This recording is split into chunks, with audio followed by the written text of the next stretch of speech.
Damos gracias a Dios por otro instante más de vida que el Señor nos regala para poder compartir este momento en este espacio que el Señor ha permitido llamar Edifícate en la verdad.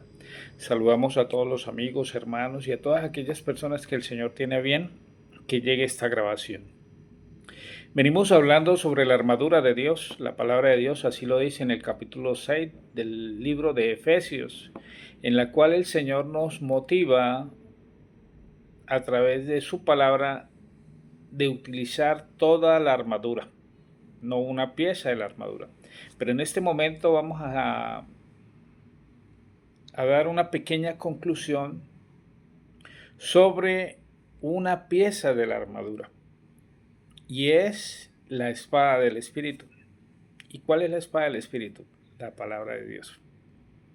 Y la palabra de Dios es una pieza de la armadura muy poderosa, porque es la palabra de Dios. Por eso en muchas congregaciones, liturgias, en muchas reuniones, en cultos evangélicos o en cultos de cualquier iglesia que se diga predicar la palabra de Dios, lo que el enemigo busca es que la palabra de Dios no sea predicada, no se exponga, que sea tergiversada, que sea oculta, que no se exponga en la verdad.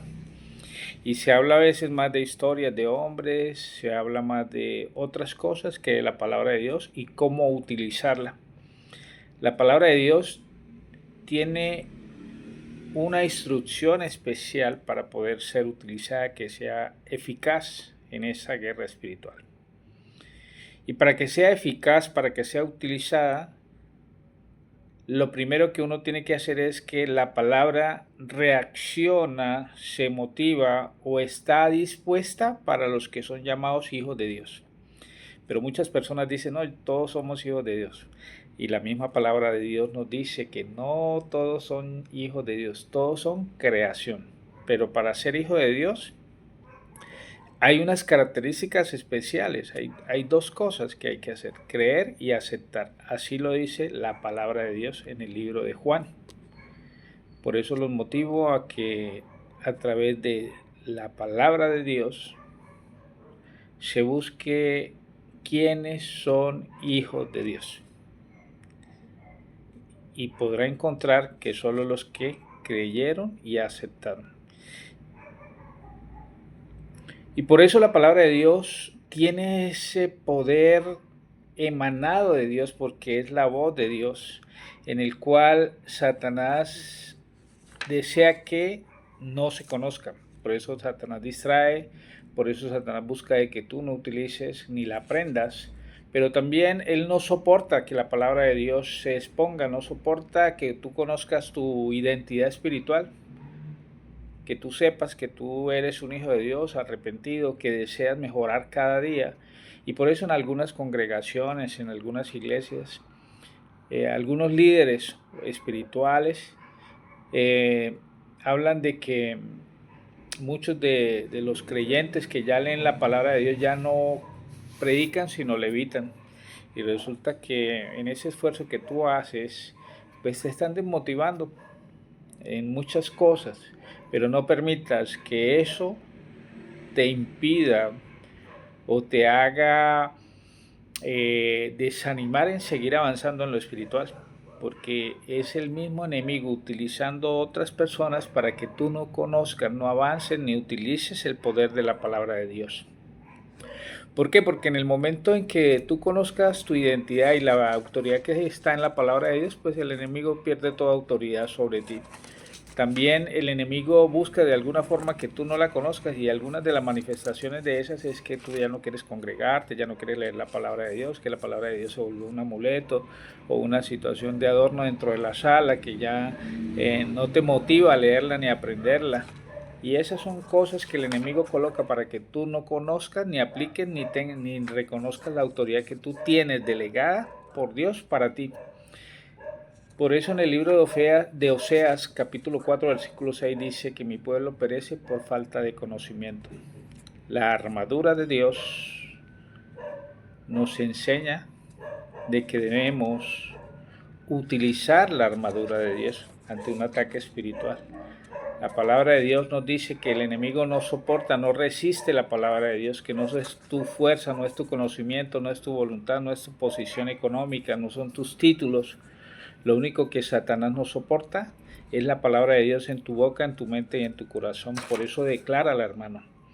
La palabra de Dios debe ser utilizada en todo momento, a toda hora, incluso cuando duermas y sueñes. A veces hay sueños que uno es consciente de que está soñando y que está allá. Utilice la palabra de Dios y verá que en ese sueño que te está molestando, que ese pensamiento o ese sueño no es nada agradable para las cosas de Dios, invoca el nombre de Dios y verá que todo se transforma. Porque con la palabra de Dios todo se transforma, todo cambia, todo vuelve y nace. Así lo dice la palabra de Dios: yo soy el camino, la verdad y la vida, una nueva vida que Él ofrece. Pero Satanás también busca que tú no reconozcas esa nueva vida y constantemente te hace recordar: mira de dónde tú vienes, mira tu pasado, no eres merecedor. Satanás busca siempre desanimarte. Y Él no dejará de atacarte porque tú le digas que estás cansado, porque llores, porque maldigas, porque lo trates mal, porque lo insultes. Porque tú crees que Él se va a condoler en esa parte emocional, sentimental tuya, de llorar, de decirle: por favor no me ataques más. No, Él va a seguir. El problema es tuyo, que no estás utilizando la palabra correcta, y es la palabra que tiene el poder y es la palabra de Dios. Por eso cuando el Señor Jesucristo estaba con Satanás, Él resistió y aplicó con autoridad la palabra de Dios. ¿Y qué hizo el enemigo? No la soportó. El enemigo solo teme la palabra de Dios.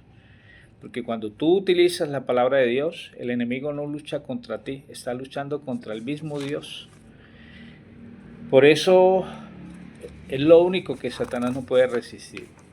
En esta breve conclusión que estamos haciendo hoy sobre la palabra de Dios, decirles que a la voz de Dios todo se cumple, todo se somete, todo se libera y todo se transforma.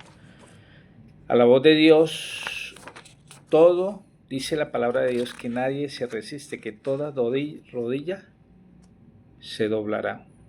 Cuando el enemigo te ataque, responde con la escritura. Ella es el poder, es Dios mismo quien lucha contra ti. Yo tengo aquí algunos versículos siempre alrededor de la sala en la que paso mayor parte de mi tiempo. Y hay versículos, incluso hay personas que nos desaniman diciendo: no, es que ese versículo va personalizado, va dirigido a una persona en especial, no significa que tú lo utilices. Pero yo pienso que si le pedimos a Dios: Señor, permite que ese versículo haga parte de mi vida, permite que mis hijos conozcan la palabra de Dios, así como ese hombre cuando tú le dijiste: entra tú a tu casa. Y si uno le pide permiso a Dios y le dice: Señor, permite que ese versículo se aplique a mi vida, a mi familia, el Dios de misericordia, el Dios de bondad, responderá. Y si las cosas obran para bien, incluso hay cosas que dice la palabra de Dios, que todo ayuda para bien a los que son llamados. Y miramos que yo tengo aquí algunos versículos, por decir algo. Tengo: mi Dios pues suplirá todo lo que os falte conforme a las riquezas en gloria en Cristo Jesús. Ese es Filipenses 4:19. Ahí debajo del televisor tenemos otra que es: escrito está, porque no nos ha dado Dios espíritu de cobardía, sino de poder, de amor y de dominio propio. Y hay muchas más. Hermano y amigo, busque aquellos versículos que le permita con autoridad utilizarlas, porque es una pieza de la armadura, es la palabra de Dios en tu vida, es la autoridad de Dios, y de esta manera se combate el enemigo. Recuerda, no es tu fuerza, no es tu posición económica. Y el mismo poder que hizo huir a Satanás en el desierto es el mismo poder que está disponible para ti todos los días. Utiliza la palabra de Dios, enfréntalo con lo único que Él no resiste, con lo que no soporta, y es la palabra de Dios. Con esto hemos terminado lo que es la armadura de Dios basado en el libro de Efesios. En la siguiente grabación, si es la voluntad de Dios, vamos a hablar del escudo de la fe. Después hablaremos del casco de la salvación, la coraza de justicia, el cinto de la verdad y el apresto, pies calzados con el apresto del Evangelio de la paz. Hermanos, Dios les guarde y les bendiga. Les habló su amigo y hermano en la fe, Alexander Álvarez Helvet, miembro de la Iglesia Evangélica Alianza de Colombia, sede Cali. Un abrazo, Dios les guarde y les bendiga.